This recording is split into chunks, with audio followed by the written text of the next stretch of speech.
Por isso, a gente vai conversar agora ao vivo com o médico Alexandre Naime, que está aqui comigo. Ele é membro da Sociedade Brasileira de Infectologia, você já conhece ele de outras conversas aqui no TN1, médico que também mora em Botucatu, aqui na nossa região, e traz os detalhes para a gente sobre isso. Doutor, eu queria aproveitar e perguntar para o senhor o seguinte, primeiramente em relação a o próprio Ministério da Saúde, né, diz em relação ao total de adolescentes vacinados, que até agora foi constatado, eu até anotei aqui, ó, um índice de apenas 0,043% de eventos adversos após a imunização, ou seja, reações à vacina. Mesmo assim, não houve uma divulgação de gravidade desses eventos.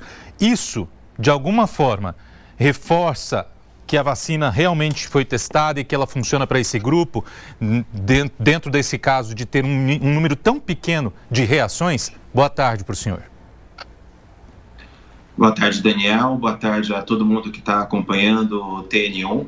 Eu estou falando aqui pela Associação Médica Brasileira, que reúne, como você disse, Daniel, a Sociedade Brasileira de Infectologia, mas também a Sociedade Brasileira de Pediatria, a Sociedade Brasileira de Imunização e muitas outras sociedades médicas. Nós acabamos de publicar, como você disse, uma nota técnica informativa dizendo, entre outras coisas, e respondendo a sua pergunta, que a vacina é sim, a vacina da Pfizer, a única que é indicada nessa faixa de adolescente entre 12 e 17 anos, que a vacina da Pfizer é segura, ou seja, a chance de eventos adversos, ela é muito baixa e mais baixa ainda, em termos de casos muito, mas muito raros, são os eventos adversos graves, que a gente conhece, que a gente sabe que podem acontecer, principalmente a miocardite, mas elas acontecem numa faixa, para você ter ideia, Daniel, de 16 casos a cada 1 milhão de doses aplicadas.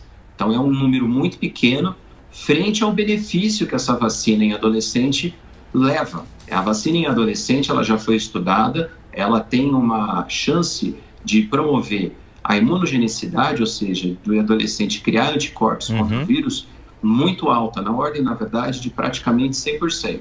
Então, quando você analisa essa relação custo-benefício, ela é favorável e, por isso, a estranheza de toda a comunidade médica frente a essa mudança de posição repentina do Ministério da Saúde. E diante desse cenário em que o Estado de São Paulo decide manter a vacinação, enquanto o Ministério da Saúde recomenda a suspensão, os pais que já tiveram aí a aplicação da primeira dose nos filhos, eles ficam na dúvida, levo para a segunda dose, no meio desse impasse, não levo, o que fazer?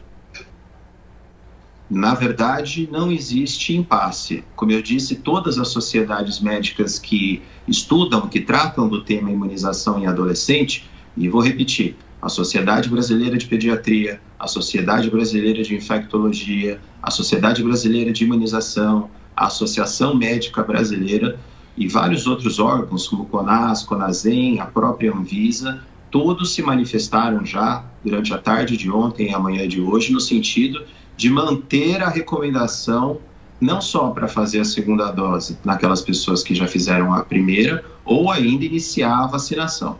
Então, muitos municípios e muitos estados, incluindo o nosso aqui do estado de São Paulo, vão manter a recomendação de vacinação, apesar dessa nota do Ministério da Saúde, que, repito, causou muita estranheza por não conter argumentos científicos.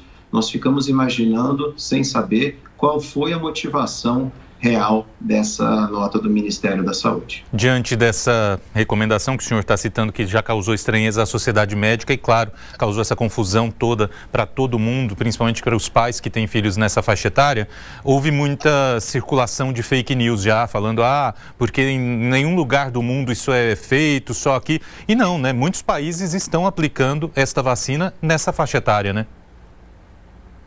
Exatamente, Daniel. Muito pelo contrário. A nota do Ministério da Saúde, ela continha, e isso nos surpreendeu, ela continha uma fake news dizendo que a OMS não recomendava vacinação de adolescente. Quando você olha o documento da Organização Mundial de Saúde, ela recomenda sim a vacinação de adolescente quando a população prioritária, que são os idosos, e a população adulta já tiver recebido a primeira dose, coisa que o Brasil já fez.